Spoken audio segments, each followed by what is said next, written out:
Hello everyone, welcome to your education. और ये polity के लिए थर्ड क्लास है।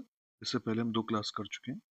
हम यूपी एसआई के लिए पॉलिटी पढ़ रहे हैं और पीवाई क्यूज के थ्रू। ठीक है, पीवाई क्यूज के थ्रू हम पॉलिटी को करने की कोशिश कर रहे हैं और हम सिर्फ क्वेश्चंस के आंसर नहीं देखते हैं बल्कि थोड़ा सा एनालिसिस भी करते हैं। तो चलिए शुरू करते हैं। तो ये मैंने लिखना यहाँ शुरू कर दिया था ताकि मुझे बार बार लिखना ना पड़े, तो उसकी वजह से बहुत लंबी वीडियो ना। ठीक है, तो पहला सवाल है कि राष्ट्रीय अनुसूचित जाति आयोग या क्वेश्चन मार्क एक वार्षिक रिपोर्ट प्रस्तुत करता है। तो किसको वार्षिक रिपोर्ट प्रस्तुत करता है? तो ये रिपोर्ट देता है अपनी भारत के राष्ट्रपति को। अच्छा, आपके इस पॉलिटी के क्वेश्चंस में मैंने एक बार नोटिस की है कि क्वेश्चंस इतना टफ नहीं है जितना उनकी लैंग्वेज टफ है। तो कोशिश कीजिएगा कि आप उन क्वेश्चंस को अपनी भाषा में समझ सकें। ठीक है, तो इसके बारे में थोड़ा सा जान लेते हैं कि राष्ट्रीय अनुसूचित जाति आयोग, तो ये आपकी 338 ये आर्टिकल है, इससे जुड़ा हुआ। ठीक है, और ये कैसी है? एक कॉन्स्टिट्यूशनल बॉडी है। तो जाहिर सी बात है कि अगर ये कॉन्स्टिट्यूशनल बॉडी है, सॉरी, अगर संविधान में इसका जिक्र है तो एक संवैधानिक निकाय हुआ। अब पहले क्या होता था कि एससी और एसटी के लिए, दोनों के लिए सेम आर्टिकल हुआ करता था 338। अब जो 89वां संविधान संशोधन हुआ 2003 में, उसके बाद 338A एनसीएसटी, एनसीएसटी मतलब शेड्यूल ट्राइब के लिए 338 में आयोग की बात की गई है, मतलब national commission for schedule tribe. ठीक है, और 338 में NC NCSC national commission for schedule caste, और 338A में national commission for schedule tribe. ठीक है, तो इन दोनों को भी आपको याद रखना है। अच्छा, इसकी संरचना कैसी होती है? इसमें 5 सदस्य होते हैं जिसमें से एक अध्यक्ष है, दूसरे उपाध्यक्ष हैं और 3 अन्य लोग होते हैं। कार्यकाल 3 वर्ष होता है सदस्यों का। इसके काम क्या होते हैं? क्या क्या काम करता है? तो एससी के संवैधानिक और कानूनी अधिकारों के बारे में ये निगरानी रखता है कि जो शेड्यूल कास्ट है उसके जो संवैधानिक और कानूनी अधिकार है उनका उल्लंघन तो नहीं हो रहा। ठीक है, दूसरा, एससी के लिए ये सामाजिक और आर्थिक विकास को जो रास्ता है उसको मतलब देखता है कि उनका कैसे सामाजिक और आर्थिक विकास किया जाए, यानी कि एससी मतलब कि शेड्यूल कास्ट। ठीक है, और तीसरा ये काम है कि वार्षिक रिपोर्ट जो है अपनी ये राष्ट्रपति को देता है। ठीक, तो ये आपका national commission for schedule caste हो गया। ठीक है, तो ये बात आपको पता होनी चाहिए। अगला सवाल देखते हैं। अगला सवाल कहता है कि ये ब्लैंक मतलब किस मामले में उच्चतम न्यायालय ने ये उसके द्वारा ये माना गया था कि न्यूनतम मजदूरी का भुगतान न करना जबरन मजदूरी का एक प्रकार है। तो देखो हुआ क्या था, ये जो केस है ना, ये इस मामले में ही माना गया था, people's union for democratic rights versus union of India. तो इस केस में क्या हुआ था? People's union for democratic rights versus union of India. ये 1982 की एक बात है कि 1982 में क्या हो रहे थे, जब पेरिस खेल हो रहे थे। ठीक है, तो उस टाइम पे जो भी निर्माण कार्य हो रहा था, निर्माण कार्य, ठीक है, उसमें जो मजदूर लगे हुए थे, जो मजदूर, उनको सरकार की तरफ से जो न्यूनतम मजदूरी है, मजदूरी, न्यूनतम मजदूरी यानी कि वेजेस, न्यूनतम मजदूरी से भी कम पैसा दिया गया, कम। ठीक है, तो कोर्ट ने ये कहा, कोर्ट ने कहा कि देखिए, जो न्यूनतम मजदूरी का भुगतान न करना जबरन मजदूरी का एक प्रकार है। क्यों? क्योंकि ये जो लोग हैं, ये लोग, ये अपनी इच्छा से नहीं, इच्छा से नहीं, बल्कि किस वजह से? अपनी गरीबी के कारण, गरीबी के कारण मजबूरी में ये काम कर रहे हैं। ठीक है, क्यों? क्योंकि जब आप उनको फेयर वेजेस भी नहीं दे रहे हो, फिर भी वो लोग काम कर रहे हैं, तो ऐसा थोड़ी है कि उनकी इच्छा है, स्वैच्छिक श्रम नहीं मान सकते आप इसको। तो कोर्ट ने कहा था कि नहीं, ये जो चीज़ है, ये एक तरह से जबरन मज़दूरी का एक प्रकार है, ठीक है? तो ये आपको थोड़ा केस याद रखना है, 1982 की बात है ये। और एक और है, ये भी है, थोड़ा-सा याद रख लीजिए, ये थोड़ा-सा अभी हाल-फिलहाल का ही है, 2018 का केस है। इसमें क्या हो रहा था कि मज़दूर किसान शक्ति संगठन वर्सेस यूनियन ऑफ इंडिया, 2018 का एक केस है। एनजीटी ने क्या किया था, एनजीटी, ठीक है? इसने सभी प्रकार के जो धरना प्रदर्शन है, धरना पे इसको प्रोहिबिट कर दिया था, मतलब प्रतिबंध लगा दिया था। कहाँ पे? जो जंतर मंतर के आसपास वाला क्षेत्र है। और दूसरा क्या होता था कि 144 हमेशा पुलिस भी लगा के रखती थी, तो धरना प्रदर्शन करना बहुत मुश्किल हो गया था। लेकिन फिर कोर्ट ने इंटरफियर किया और कोर्ट ने कहा कि जो धरना प्रदर्शन है ना, ये भी एक फंडामेंटल राइट है आपका, जो मौलिक अधिकार है, ठीक है? किसके तहत? देखिए, तो 19(1) ए और 19(1) बी, यानी कि देखिए, आपको वाक वाक की जो है स्वतंत्रता है, मतलब अभिव्यक्ति की स्वतंत्रता है। दूसरा 19(1) बी में सभा करने का अधिकार है। तो कोर्ट ने कहा कि जो धरना प्रदर्शन है वो भी, अब इसमें कोर्ट ने ये भी कहा है कि जो विरोध विरोध प्रदर्शन है, जो धरना प्रदर्शन है, ये शांतिपूर्ण होना चाहिए। अब जैसे 21 राइट टू लाइफ है, तो जो जंतर मंतर के आसपास लोग रहते हैं, उनके आप राइट टू लाइफ को इन्फ्रिंज नहीं कर सकते, ठीक है? तो कोर्ट ने कहा था कि इन दोनों में एक सामंजस्य बैठाने की जरूरत है। जैसे आप लाउड स्पीकर का समय तय कर दीजिए, लोगों की एक सीमा तय कर दीजिए कि इतने लोग ही इकट्ठा हो सकते हैं। बट आप ये नहीं कह सकते कि पूरा पूरा एकदम इसको बैन कर दिया जाए, या फिर अगर ज्यादा लोग हैं तो आप उनको एक कोई दूसरी जगह दीजिए, वहां पे अपना वो विरोध प्रदर्शन कर सके। तो ये इस तरह का एक केस है, ठीक है? बढ़ते हैं आगे। अगला सवाल है तीसरा, पुनर्वास और पुनर्स्थापन समिति के संयोजक है। अब देखो, अगर आपको ये समझ में आ जाएगा ना ये क्या होती है, तो फिर ये भी समझ में आ जाएगा कि ये क्या करती है। तो इसके जो संयोजक होते हैं वो पुनर्वास और पुनर्स्थापन के लिए प्रशासक यही होते हैं। बेसिकली जब भी एक सेकंड, एक एक्ट है, LARR एक्ट, ये 2013 का एक एक्ट है। वैसे इसकी फुल फॉर्म तो बता ही देता हूँ, चलो। Right to fair compensation and transparency in land acquisition, rehabilitation and resettlement act 2013। अब लग रहा होगा LARR, ठीक है। तो होता क्या है ना कि जैसे कोई डेवलपमेंट प्रोजेक्ट होता है, डेवलपमेंट प्रोजेक्ट जैसे सड़क है या हाईवे है, अब उसमें किसी ना किसी की जमीन, घर, जो भी चीजें जाती है, तो उनको फिर मुआवजा, मुआवजा या कोई घर जा रहा है तो भाई उसको फिर कहीं तो रहेगा ना, तो उनको पुनर्वास, पुनर्वास मतलब दूसरी जगह शिफ्ट करना, माइग्रेट करना वहां से, उनको मुआवजा दिलवाना, वो जो काम करती है वो यही समिति करती है। और इसमें जो संयोजक होते हैं, उसमें जो संयोजक होते हैं वो आपका ADM रैंक से नीचे का अधिकारी नहीं हो सकता है, ठीक है? जो प्रकाश प्रशासक होता है इसमें, ठीक है? तो ये थोड़ा सा याद रखना। तो बेसिकली ये है कि प्रस्थापन जो होता है उसको डील करती है ये कमेटी जो भी है, ठीक है? और इसका एक थोड़ा याद रखना चाहूँ तो LARR act 2013, right to fair compensation and transparency in land acquisition, rehabilitation and resettlement act 2013, ठीक।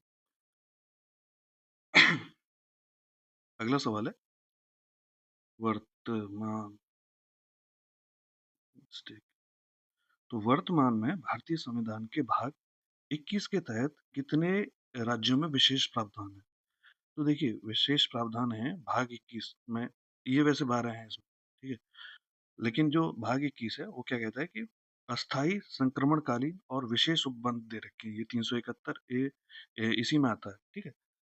और 371 ए से लेके जे जे तक ये थोड़ा इंपॉर्टेंट होता है, ये आपको पता होनी चाहिए। इसमें 12 राज्यों के लिए प्रावधान है। अस्थाई संक्रमणकालीन और विशेष उपबंध का मतलब ये है कि ये अ, जो भी इसमें प्रोविजंस दे रखे हैं वो अस्थाई हैं, एक तरह से उनको कभी भी हटाया जा सकता है। जैसे 370 को हमने हटा दिया था। अच्छा, दिए क्यों गए हैं? क्योंकि इन एरियाज में, इन राज्यों में, 12 राज्यों में, जो भी इनके कल्चर को प्रिजर्व करने के लिए, ठीक है, ऐसा है कि यहाँ कुछ जनजातियां निवास करती हैं, तो उनके कल्चर को प्रोटेक्शन देने के लिए ये प्रावधान दिए गए, ठीक है। पर ये अस्थायी प्रकृति के, तो इनको हटाया भी जा सकता है, तो आपको थोड़ा ध्यान रखना है, ठीक है। और कुछ समय के लिए ये 300, इसमें से आप 369 से 392 तक ये आर्टिकल हैं भाग 21 में। और जैसे 371 ए में नागालैंड के लिए विशेष प्रावधान है, जे में ए से जे तक है, और जे में कर्नाटक के लिए। तो एक बार आप ए से जे तक ये थोड़ा देख लीजिए, ठीक है। 370 में तो आपको जम्मू कश्मीर के लिए थे, जो रिपील कर दिए गए, ठीक है। तो ये भाग 21 इससे रिलेटेड है, इसमें 12 हैं। ज्यादातर वैसे इनके ये नहीं पूछेगा कौन कौन से हैं, ये संख्या ही पूछ रहा है, ठीक है। पहले भी इस तरह का एक सवाल था। अगला सवाल देखते हैं। आचार संहिता पहली बार केरल में विधानसभा चुनाव से पहले पेश की गई थी, मतलब किन विधानसभा चुनाव से? तो ये 1960 के थे। मैं पिछले वाली वीडियो में भी ये चीज डिस्कस कर चुका हूँ, मॉडल कोड ऑफ कंडक्ट कैसे आया था। केरल विधानसभा चुनाव थे 1960 में। उसके बाद 1962 में जो निर्वाचन आयोग ने फिर इसको लोकसभा चुनावों में इस्तेमाल किया। फिर 1974 में officially model code of conduct जारी किया गया था। और ये एक कोई भी कानून से शक्ति प्राप्त नहीं करता है, ये भी आपको याद रखना है। आदर्श आचार संहिता जो, ठीक है। अगला सवाल है कि अगला सवाल कहता है कि उत्तर प्रदेश पंचायत राज सदस्यों, प्रधानों और उप प्रधानों का चुनाव नियम वर्ष में किस वर्ष में स्थापित किए गए थे, ठीक है। तो ये 1994 में किए गए थे। इससे जुड़ा भी एक क्वेश्चन हम पिछले वीडियो में कर चुके हैं। तो 1994 में ये किए गए थे। हुआ क्या था कि 73वां संविधान संशोधन आता है। 73वां संविधान संशोधन, और ये कब आया था? 1992, ठीक है। अब इसके बाद क्या होता है कि पंचायतों को संवैधानिक दर्जा दिया गया। संवैधानिक दर्जा दिया गया।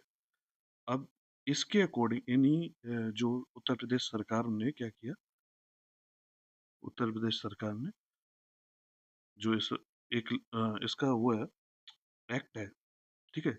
एक्ट का नाम है संयुक्त प्रांत। अब संयुक्त प्रांत क्या है ये तो आपको पहले ही बताओ, ठीक है। संयुक्त प्रांत पंचायत राज अधिनियम, और ये 1947 का एक एक्ट है, ठीक है। तो इसमें फिर संशोधन किया गया,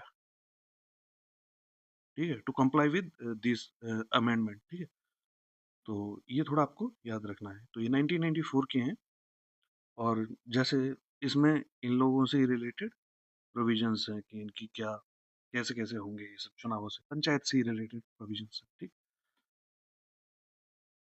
अगला सवाल है, निम्नलिखित में से किस विवाद में भारत के सर्वोच्च न्यायालय का क्षेत्राधिकार मूल और अनन्य है?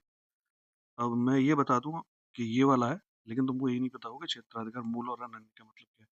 तो थोड़ा सा ये जान लो कि क्षेत्राधिकार यानी कि मूल क्षेत्राधिकार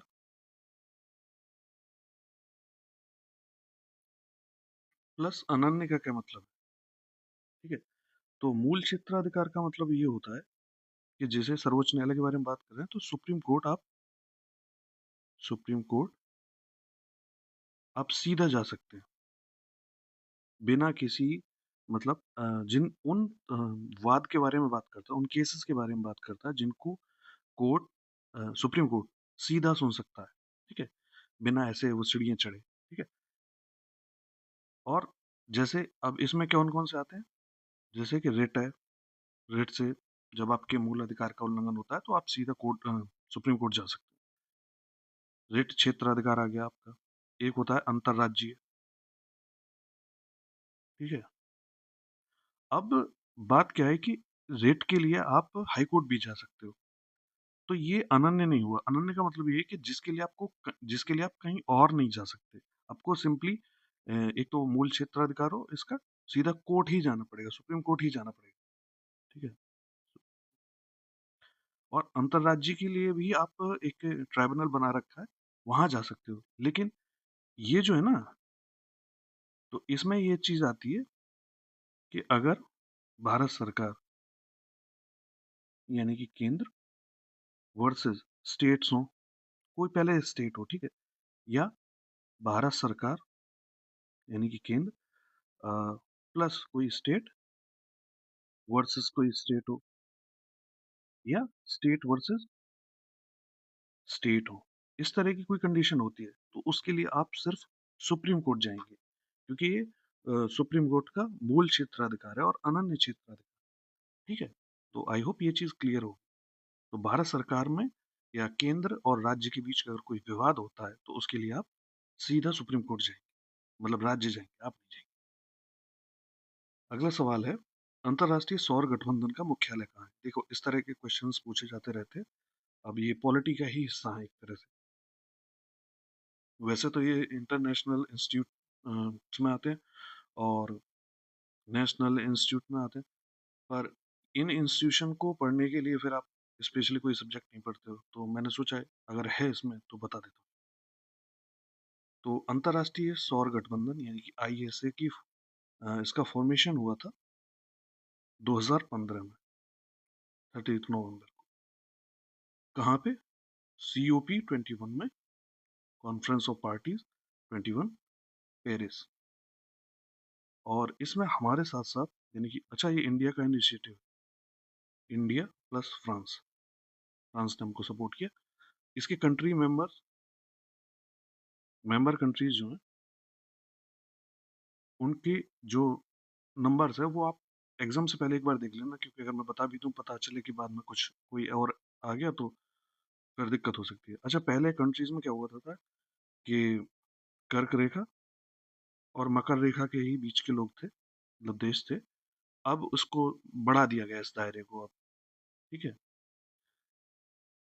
इसमें जो मेंबर कंट्रीज हैं उनको सूर्यपुत्र कहा जाता है, मतलब ये आपके प्रधानमंत्री ने ये टर्म दिया था। और इसका जो उद्देश्य है 2030 तक सौर ऊर्जा के क्षेत्र में, सौर ऊर्जा क्षेत्र में 1 ट्रिलियन निवेश को इकट्ठा करना है। एक इसकी पहल भी है, one sun one world one grid. तो इसकी पहल का ये नाम है, ये भी आपको थोड़ा याद रखना है। और इसका हेडक्वार्टर ये गुरुग्राम में है, ठीक है। तो ये कुछ चीजें हैं आईएसए से जुड़ी हुई जो आपको पता होनी चाहिए, ठीक है। और तो कुछ नहीं है। चलो अगला सवाल। अगला सवाल है कि भारतीय संविधान की प्रस्तावना में न्याय की अवधारणा को कहाँ से लिया गया है, ठीक है। तो ये ली गई है आपकी रूसी क्रांति से। अच्छा, अब देखो प्रस्तावना, ठीक है, इसमें न्याय की जो बात की गई है वो कहाँ से ली गई है? रूसी क्रांति से। कितने न्याय की बात की गई? ठीक है, 3 तरह के न्याय न्याय इसमें दे रखे हैं आपके, जैसे कि सामाजिक, कौन कौन से हैं? सामाजिक है, आर्थिक है और राजनीतिक न्याय। इन 3 न्याय के बारे में बात करता है आपका आपकी प्रस्तावना, ठीक है। तो सामाजिक, आर्थिक, राजनीतिक न्याय के बारे में बात करता है, और इसी को इंश्योर करने के लिए स्टेट की ड्यूटी बताई गई है आर्टिकल 38 में डीपीएसपी में, कि स्टेट क्या करेगा, एक ऐसे समाज का निर्माण करेगा जहां ये तीनों चीजें सुनिश्चित हों, ठीक है। तो डीपीएसपी से क्वेश्चंस पूछे जा रहे हैं आपके एग्जाम में, तो थोड़ा ध्यान से उसको देख के जाना। प्रस्तावना के बारे में, इसमें समानता, अ, स्वतंत्रता चलो ये कंप्लीट करते हैं। स्वतंत्रता, समानता और बंधुत्व, ये आदर्श कहाँ से लिए गए? ये फ्रांसीसी क्रांति से, ठीक है। और प्रस्तावना का खुद का विचार विचार जो है वो कहाँ से आया? विचार ये यूएसए से लिया है। तो ये कुछ चीजें हैं जो प्रस्तावना से जुड़ी आपको पता होनी चाहिए। प्रस्तावना में अभी तक एक ही बार संशोधन हुआ है, इसलिए इस पे क्वेश्चन भी बनता रहता है। कब? 42वें संविधान संशोधन से 1976 में। ठीक है, तो ये थोड़ा सा आपको याद रखना। रूसी क्रांति से इस अवधारणा को न्यायिकी को लिया गया है। अगला सवाल देखते हैं। अगला सवाल कहता है लोकसभा की बैठक के गठन के लिए गणपूर्ति कोरम यानी कितनी है? तो ये होती है आपकी सदन के सदस्यों की कुल संख्या का 10वां भाग। ठीक है, ये वाली 10वां भाग होता है। इसका क्या मतलब होता है? इसका मतलब ये है गणपूर्ति यानी कि कोरम। इसका सेंस ये है कि सदन को काम करने के लिए जो सदन की कुल संख्या है, सदन की कुल संख्या, उसका 1/10 सदस्य उपस्थित हो। ठीक है, और ये सिर्फ सजावट के लिए नहीं लिखा हुआ। ये इतना मायने रखता है कि अगर इतने लोग नहीं हैं, तो आप सदन की कार्रवाई नहीं कर सकते। और इस तरह पास अगर कोई बिल भी कर दिया जाता है तो उसको माना नहीं जाता है। ठीक है, उसकी कोई वैल्यू नहीं। और ये सब कहाँ लिखा हुआ है? ये वाला 103, आर्टिकल 100 और सब क्लॉज 3। तो वर्तमान में लोकसभा में आपके 543 सदस्य हैं। ठीक है, तो अध्यक्ष को और मिला लिया जाए तो आपके पास 55 सदस्य चाहिए गणपूर्ति के लिए। और राज्यसभा में कितने चाहिए? राज्यसभा में कितने? 245। तो 25 हो गए, 25 सदस्य चाहिए। ठीक है, तो ये गणपूर्ति है। अच्छा, इसमें ये भी लिखा हुआ है कि 104, इसमें ये लिखा हुआ है कि अगर ये कोरम नहीं पूरा होता है, ठीक है, अगर ये कोरम पूरा नहीं होता है, तो जो अध्यक्ष है वो क्या कर देगा? उस बैठक को या तो एडजर्न कर देगा या फिर सस्पेंड कर देगा जब तक कि ये गणपूर्ति नहीं हो जाती। ठीक है, अगला सवाल देखते हैं। भारतीय संविधान का कौन सा अनुच्छेद केंद्र पर यह सुनिश्चित करने के लिए कर्तव्य निर्धारित करता है कि प्रत्येक राज्य की सरकार संविधान के प्रावधानों के तहत चलती रहे? तो देखो, आर्टिकल 355, ये ये इंश्योर करता है क्या? ये केंद्र के 2 दायित्वों के बारे में बात करता है। केंद्र के दायित्व कौन-कौन से? पहला, तो केंद्र का ये दायित्व है कि स्टेट्स को बाहरी आक्रमण से बचाए और आंतरिक आंतरिक अशांति से बचाए। ठीक है? दूसरा उसका क्या दायित्व है? उसकी ड्यूटी है कि संवैधानिक शासन सुनिश्चित करे, निश्चित करे। ठीक है? तो ये 355 में केंद्र की ड्यूटी दे रखी है। अब अगर ये नहीं होता है, अगर ये दायित्व निर्वाह नहीं कर पाता केंद्र और किसी भी तरह जो संवैधानिक तंत्र है, किसी राज्य में संवैधानिक तंत्र विफल हो जाता है, तो उसमें क्या होगा? 356 के तहत राष्ट्रपति शासन लगेगा।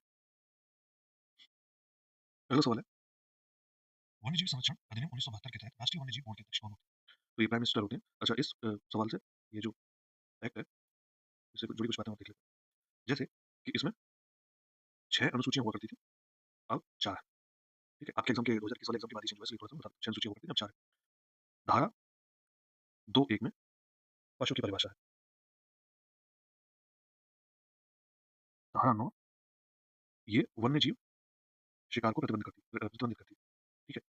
धारा 35 ये जो वन्यजीव बोर्ड है, इसी तरह का नहीं, धारा 35 नहीं है। धारा 35 में तो एक्चुअली ये है, किसी भी एरिया को नेशनल पार्क घोषित करने की पावर है। ठीक है? ये स्टेट की पावर है, धारा 35 में। और धारा 38 में किसी भी एरिया को नेशनल पार्क घोषित करने की सेंटर की पावर है। ठीक है? अब ये जो वन्यजीव अधिनियम सॉरी वन्यजीव बोर्ड है, ये जो राष्ट्रीय है, मतलब केंद्र स्तर पर है, इसके बारे में 5A में इसकी संरचना के बारे में दे रखा है कि इसमें 47 सदस्य होंगे और इसके अध्यक्ष प्रधानमंत्री होंगे, प्रधानमंत्री। ठीक है? और जो अध्यक्ष हैं, वो प्रधानमंत्री होंगे और उपाध्यक्ष उपाध्यक्ष कौन होंगे? ऐसे पर्यावरण मंत्री। ठीक है? अब जैसे 5 में ये राष्ट्रीय वन्यजीव बोर्ड के बारे में, ऐसे ही 6 में धारा 6 में दे रखा है किसके बारे में? राज्य वन्य जीव बोर्ड। ठीक है? और सिमिलरली जैसे इसमें अध्यक्ष ये ना अध्यक्ष प्रधानमंत्री होते हैं आपके, इसमें यहाँ मुख्यमंत्री होंगे। और उपाध्यक्ष की बात करी जाए, तो जैसे वहाँ पर्यावरण मंत्री होते हैं, यहाँ पे राज्य के पर्यावरण मंत्री उपाध्यक्ष होते हैं। तो लगभग सेम ही है, बस थोड़ा-सा आपको याद रखें, 6 अनुसूचियाँ हुआ करती थी, अब 4 हैं।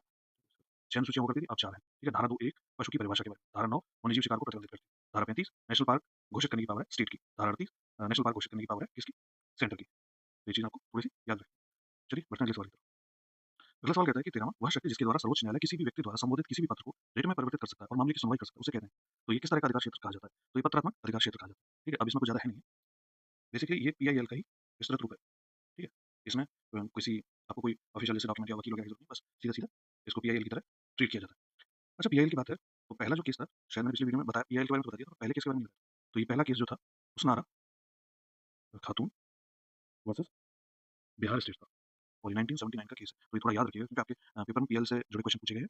इनके जो जनक है उसके बारे में क्वेश्चन पूछा गया, तो इसको भी थोड़ा-सा याद रखिएगा। बाकी इसके बारे में पहले बता चुका हूँ। भारतीय संविधान का अगला सवाल, भारतीय संविधान का निम्नलिखित में से कौन सा अनुच्छेद मौलिक अधिकारों पर राष्ट्रीय आपातकाल के प्रभाव का वर्णन करता है? तो देखिए, ये बात है 358 और 359 की वाली, ये वाली। ठीक है? अभी होता क्या है कि जैसे भारतीय संविधान का अनुच्छेद 358 युद्ध और बाह्य आक्रमण, बाह्य आक्रमण इनके आधार पर एक और है, चलो पहले इनके बारे में। इन दोनों के आधार पर अगर आपातकाल लगता है, तो 19 आपका निलंबित हो जाता है। 19 का मतलब है आर्टिकल 19 निलंबित हो जाता है, ठीक है? लेकिन एक और जो शब्द था, ये कब नहीं होता है? सशस्त्र विद्रोह। इसके आधार पर अगर लगता है आपातकाल, तो आर्टिकल 19 निलंबित नहीं होता। ये बड़ा टेढ़ा क्वेश्चन और बार-बार पूछा जाता रहता है कि ये निलंबित होता है, नहीं होता है। तो इसको आपको सिर्फ इतना सा याद रखना है कि 358 में ऐसा लिखा है कि जो 3 अधिकार हैं, जो 3 आधार हैं, युद्ध, बाह्य आक्रमण और सशस्त्र विद्रोह। तो युद्ध और बाह्य आक्रमण के आधार पे अगर आपातकाल लगता है, तो आपका 19 निलंबित हो जाता है। लेकिन सशस्त्र विद्रोह पे लगता है, तो नहीं होता है, ठीक है? तो ये बात आपको याद रखनी है। दूसरा, 349 ये कहता है कि राष्ट्रपति अपने प्रेसिडेंशियल जो ऑर्डर है, इसके माध्यम से ये बता सकते हैं कि किन-किन अधिकारों के लिए अधिकारों को लागू करने के लिए आप कोर्ट नहीं जा सकते, ठीक है? आप कोर्ट नहीं जा पाएँगे उन चीज़ों के लिए, क्योंकि जो 32 में आपको कोर्ट जाने का जो अधिकार मिला हुआ है, वो आपका एक तरह से बंद हो गया है इसके माध्यम से। तो ये जो 359 है बेसिकली ये मौलिक अधिकारों पर निलंबन नहीं है, बल्कि उनके प्रवर्तन पे, मतलब उनको लागू कराने की जो शक्ति है, उस पर एक तरह से प्रतिबंध है। तो वैसे इसका सही उत्तर ये हो गया। आई होप ये चीज़ आपको क्लियर हुई होगी, ठीक है? अगला सवाल देखते हैं। जब राष्ट्रीय आपातकाल की घोषणा की जाती है, तो भारतीय संविधान का निम्नलिखित में से कौन सा अनुच्छेद स्वतः निलंबित हो जाएगा? तो स्वतः निलंबित 19 हो जाता भी होता है, ठीक है? 17 करना है, तो राष्ट्रपति को एक ऑर्डर जारी करना पड़ेगा, 20-21 होते ही नहीं, ठीक है? अगला सवाल, निम्नलिखित में से किसने अनुशंसा की थी कि किसी व्यक्ति के अधिकारों को 2 श्रेणियों में विभाजित किया जाना चाहिए, न्याय और अन्याय? अब देखो ये पता नहीं आपके में यही एग्ज़ैक्ट वर्ड थे या नहीं, पर ये दोनों ही शब्द अगर गलत दे रखे थे अगर आपके पेपर में, क्योंकि जहाँ से मैंने क्वेश्चन्स लिए हैं, अब ये फिर बड़ा गलत क्वेश्चन बन जाता है क्योंकि ये न्याय सॉरी हिंदी में इसको कहते हैं न्यायोचित और दूसरा होता है गैर न्यायोचित। अन्याय का तो कोई सेंस ही नहीं बनता।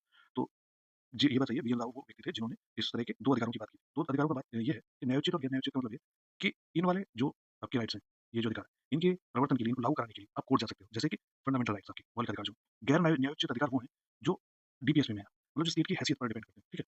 अभी स्टेट इतना पावरफुल ही नहीं है, तो वो आपको वो अधिकार दे ही नहीं सकता है, ठीक है? तो इनके प्रवर्तन के लिए आप कोर्ट नहीं जा सकते। ये 2 वो 2 श्रेणी के अधिकारों के बारे में बात की थी किसने? बीएन राव ने, जिनको आप संवैधानिक सलाहकार के रूप में भी जानते हैं, ठीक है? और इन्हीं के द्वारा ऑफिशियली 1934 में पहली बार संविधान सभा के निर्माण की बात भी इन्हीं के द्वारा आई थी। अच्छा, अब यहाँ बात चली है संविधान मसौदा समिति की, तो जो ड्राफ्ट कमेटी के मेंबर्स थे, उनसे जुड़े क्वेश्चन कई बार पूछे जाते रहते हैं। तो उसमें एक नाम तो आपको पता ही होगा, डॉक्टर अम्बेडकर का, ठीक है? अम्बेडकर, ठीक है? उसके अलावा और कौन-कौन था? उसके अलावा गोपाल स्वामी अय्यर, अय्यर नहीं, अयंगर, अय्यर दूसरे, अल्लादे कृष्णा स्वामी, ठीक है? और एक है के. एम. मुंशी, इन्होंने प्रस्तावना को लिखा था, वो वाली मुंशी जी, ठीक है? सैयद मोहम्मद सादुल्लाह। अच्छा, ये सारे रिस्पेक्टेड पर्सन हैं। मैं जो भी बोलूँ अगर ऐसे तो उसको आप एक तरह से ऐसे समझिएगा कि क्लास में याद कराने के उद्देश्य से बोला जा रहा है। एन माधव राव और दूसरे हैं ये 5 1 2 3 4 5 6 5 लोग तो ये हो गए, 7 थे टोटल डॉक्टर अम्बेडकर को मिला के। एन माधव राव और दूसरे हैं टीटी कृष्णमाचारी।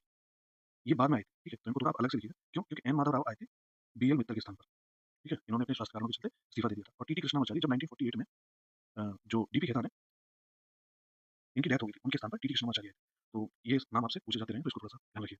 एग्ज़ाम्स के फेवरेट क्वेश्चन।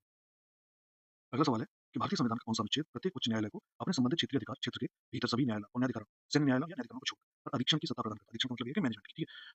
तो ये 227 वो आर्टिकल है जिसके तहत 227 ये उच्च न्यायालय इसको ये पावर देता है कि इसके अधिकार क्षेत्र में जो भी कोर्ट्स हैं, जैसे जो जिला न्यायालय है, राजस्व न्यायालय है, जो न्यायाधिकरण, उन सब की क्या कर सकता है? निगरानी कर सकता है, ठीक है? और ये केवल निगरानी प्रशासनिक रूप से नहीं, प्रशासनिक ही नहीं, बल्कि न्यायिक निगरानी कर सकता है। अगर किसी ने कोई गलत ऑर्डर दे रखा है, तो उसको भी ये अपने अंडर ले सकता है। और इस अपवाद के बारे में बात 227 4 में दे रखी है, इनको छोड़ के। इसके अलावा 226 हाई कोर्ट के रिट क्षेत्राधिकार के बारे में बात करता है, जैसे आर्टिकल 32 सुप्रीम कोर्ट के रिट अधिकार के बारे में है, वैसे ही 226 हाई कोर्ट के रिट क्षेत्राधिकार के बारे में। 231 इसमें ये दे रखा है कि 2 या 2 से अधिक राज्यों का एक ही हाई कोर्ट हो सकता है, या उच्च न्यायालय हो सकता है, जैसे पंजाब और हरियाणा का चंडीगढ़। ऐसे ही आप भी एक एग्जांपल कमेंट कीजिए अगर आपको पता है तो, ठीक है? इसके अलावा 223 में हाई कोर्ट के जो जज हैं, जो मुख्य न्यायाधीश हैं, उनके स्थान पर कार्यकारी न्यायमूर्ति के अपॉइंटमेंट के बारे में बात करता है। जैसे अगर वो किसी कारण से अपना कार्य नहीं कर पा रहे हैं, तो कार्यकारी न्यायमूर्ति के अपॉइंटमेंट की बात करता है। अगला सवाल देखते हैं। किसी राज्य का महाधिवक्ता किसके प्रसाद पर्यंत अपना पद धारण करता है? तो महाधिवक्ता ये आपके संबंधित राज्य के राज्यपाल। सुन लो थोड़ा-सा। महाधिवक्ता यानी कि ये जुड़ा हुआ एक आर्टिकल है 165 में दे रखा है। एडवोकेट जनरल के बारे में। ये बिल्कुल वैसे ही राज्य में होता है जैसे केंद्र में अटॉर्नी जनरल होता है। तो ये थोड़ा-सा रिलेट करके पढ़ना है बस। अब ये नियुक्ति कौन करता है इसकी? गवर्नर। और गवर्नर के ही प्रसाद पर्यंत काम करता है। मतलब इसका कोई कार्यकाल नहीं दे रखा है संविधान में। तो गवर्नर की इच्छा पे है। ठीक है? दूसरा इससे जुड़ा एक और आर्टिकल है 177 थोड़ा इसको याद रखिएगा। ये कहता है कि राज्य सदन जो होता है उसकी कार्यवाही में भाग लेने का अधिकार भाग लेने का अधिकार और बोलने का अधिकार। मतलब सदन में ही बोल सकता है। ठीक है? सॉरी उत्तर प्रदेश के पहले एडवोकेट जनरल कौन थे? कन्हैया लाल मिश्रा। ये भी आप थोड़ा-सा याद रखिए। तो ये एडवोकेट जनरल के बारे में। अगला सवाल है, किस अनुच्छेद के तहत भारत का संविधान राज्य की नीति को यह सुनिश्चित करने का निर्देश देता है कि बालकों और अल्पवयस्क अल्पवयस्क को शोषण से और नैतिक तथा आर्थिक प्रथाओं के खिलाफ संरक्षित किया जाए। तो ये 39 एफ है और ये पहले नहीं था। इसको 42nd अमेंडमेंट के साथ जोड़ा गया था। मैंने बोला कि टीपीएस से क्वेश्चन पूछा जा रहा है, तो 39 के बारे में थोड़ा-सा और देखो। 39 में काफ़ी सारी चीज़ें दे रखी हैं, जैसे ये मैंने लिखा 39 ए में दे रखा है आजीविका के पर्याप्त साधन, मतलब स्टेट ये सब इंश्योर करेगा, ठीक है? स्टेट की ड्यूटी है, स्टेट मतलब राज्य। राज्य, ये वाला राज्य नहीं मतलब भारत राज्य, ठीक है? भारत ये राज्य ये इंश्योर करेगा कि आजीविका के पर्याप्त साधन उपलब्ध हों स्त्री-पुरुष दोनों के लिए। बी 39 बी में ये लिखा हुआ है कि संसाधनों का समान वितरण किया जाएगा, ठीक है? और इसी के बेसिस पे फिर जमींदारी को खत्म किया गया, land ceiling act, island reforms हुए। 39 सी धन का संकेंद्रीकरण रोकना, मतलब स्टेट ये करेगा कि धन का किसी कुछ लोगों के पास ही सारा धन ना हो, ताकि समाज में एक डिस्पैरिटी ना हो, ठीक है? 39 डी समान कार्य के लिए समान वेतन की बात करता है। 39 ई स्वास्थ्य और शक्ति का संरक्षण। इसमें मतलब ये है कि लोगों को कोई ऐसा काम ना करना पड़े, जो बच्चे खासकर इसमें बच्चे मतलब युवा हैं, उनको कोई ऐसा काम ना करना पड़े जो उनकी उम्र के या उनकी स्थिति के अनुकूल ना हो, ठीक है? और एफ इसको बाद में जोड़ा गया था 39 एफ, बालकों का शोषण से संरक्षण। इसका मतलब ये है कि इसमें बच्चों के लिए शोषण से संरक्षण की बात की है, ये वही पूरा कि उनको एक ऐसा माहौल प्रोवाइड किया जाए, सिंपल लैंग्वेज में कि उनको एक ऐसा माहौल प्रोवाइड किया जाए जिससे कि वो अपना व्यक्तित्व का पूर्ण विकास कर सकें, उनको मौका तो मिले, ठीक है? तो ये इस बारे में है। तो आई होप आप लोगों को ये समझ में आया हो। बाकी अगर कोई सुझाव है तो प्लीज़ कमेंट कीजिएगा, एंड अगर आप लोगों को ये प्रयास अच्छा लगा तो please do like, share and subscribe.